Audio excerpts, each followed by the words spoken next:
I'm Maya. And I'm Alex, and today we're gonna get very messy. In today's video, my daddy is gonna show you 5 things he has taught me about art. That's right, so stay tuned because you're really gonna enjoy this one. A big part of experiencing art is to get in touch with the mediums you are using. So do away with smocks and aprons, and let's get messy. Art is a sensory activity that clearly stimulates sight, but it also helps foster tactile development. This combination helps build nerve wave connections in the brain's pathways, leading to a child's ability to complete more complex projects in the future.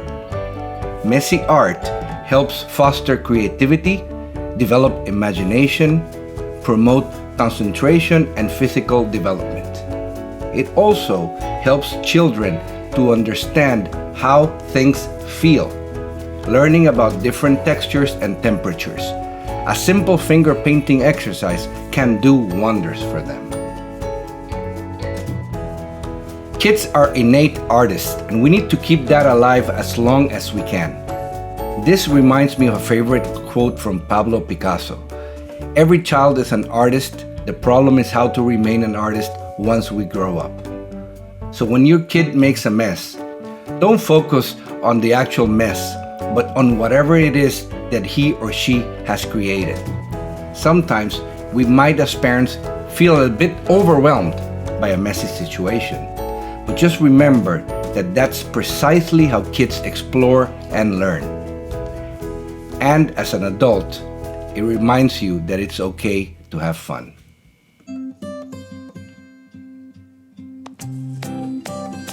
Yes, they are. Hear me out.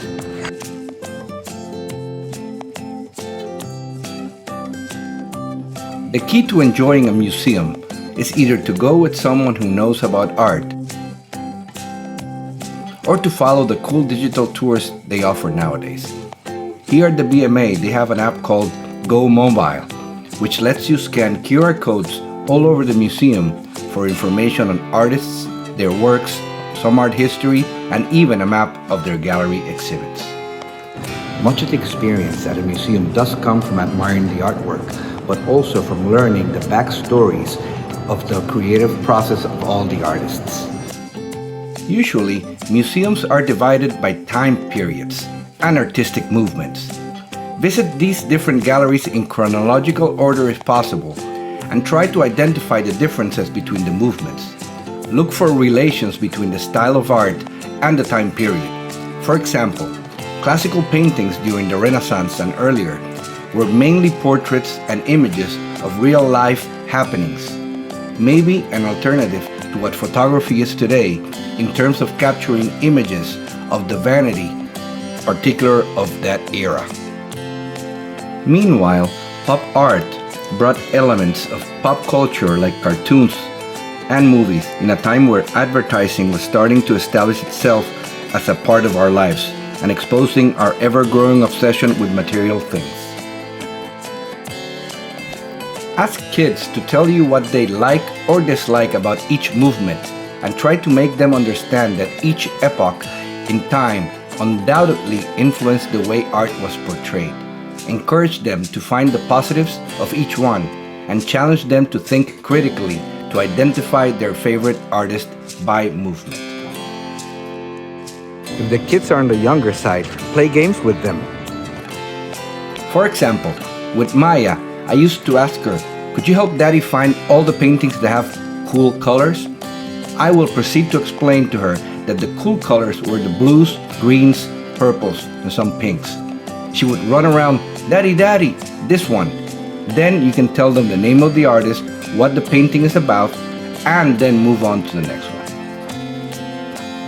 Talk to them about the differences between paintings and sculptures, the different mediums, metal, bronze, stone.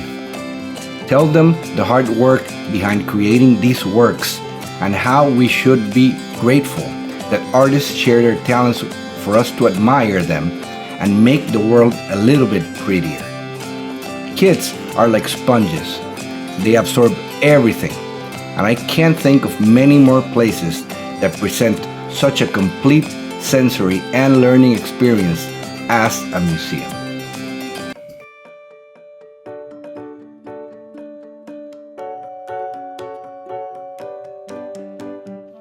While it is true that beauty is in the eye of the beholder, we should always teach kids to react sensibly and prudently when expressing their reaction to a particular work of art. For example, never say, "My 3-year-old could paint this," or "That's ugly." Or the dreaded, "This looks like it took 5 minutes to make." Instead, try asking questions like, "What don't you like about this painting? What message do you think the artist wanted to convey? What's he or she thinking when they painted this?" Or maybe a dark background just isn't your cup of tea. Always try to find out what's the meaning of the piece, how long it took the artist to make, why he or she made it that way. Were they sad, happy, worried, angry? A lot of value of art lies on the backstory. If you're at a museum, look for information about the artist. If at a live exhibit, talk to the artist. Believe me, we love when people ask us questions about our work. Just do it in a thoughtful, respectful manner. Well, it's logical that we're not gonna like every single work of art that we encounter. The difference in the learning lies in the contrast between criticizing it outright and understanding why you don't like that particular piece. This exercise will not only help the child be more thoughtful and introspective, but also more respectful towards someone else's work. A virtue they will surely appreciate when it's directed towards their own work.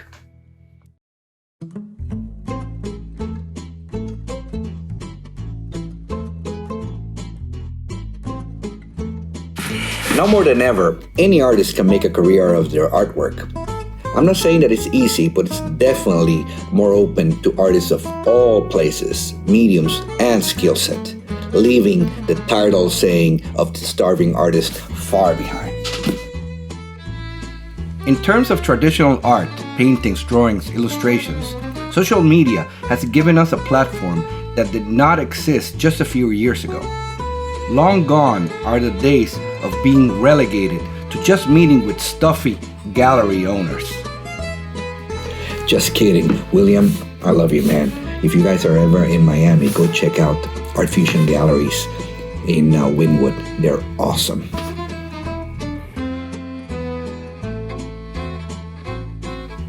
And here are the days of posting on Instagram and TikTok, presenting your art to the whole world, linking your products to the post, and off to selling you are.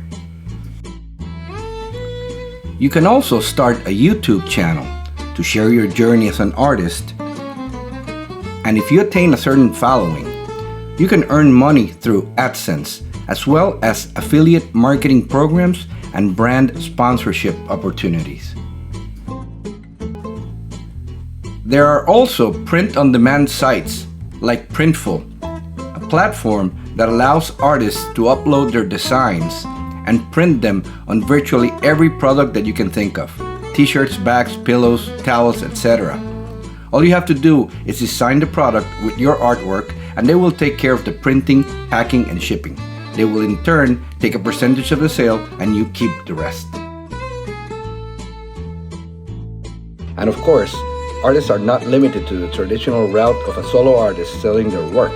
You also have animators, 3D illustrators, web designers, toy developers, product designers, video game creators, airbrush artists, photo editors, printmakers, logo designers, fashion designers, special effects, makeup artists, storyboard artists, photographers, videographers, art therapists, and movie video set designers. Oof. All in all, art is a career choice that we as parents, family members, friends, and teachers should encourage, not chastise. With the proper guidance, encouragement, and hard work, young adults can easily venture into the wonderful world of art and make a career out of it. There is no better artist than nature itself. Whenever you're looking for inspiration, look no further than a beautiful flower bed, or a pink and orange sunset, or the waves crashing on the beach. A great part of developing an affinity for art is to get in touch with your inner self and allow for your senses to be stimulated by the beauty that surrounds us as humans. With the day-to-day hassle, we forget to stop for a minute and just enjoy these gifts. Appreciating something as simple as a good laugh with a loved one can do wonders for the soul, which in turn will allow us to be more creative or simply open up and appreciate the beauty of art. As an artist, I believe that although inspiration can come from different sources, you have to actually look for it every day. When people talk about art, they mainly think about the traditional arts: painting, drawing, sculpture, music, writing, theater. But art is much more than that. Art is all around us. Be inspired. We hope you enjoyed this one, and please remember to punch that subscribe button and the little bell to get notifications when our next video is about to come out. see you next time. Bye!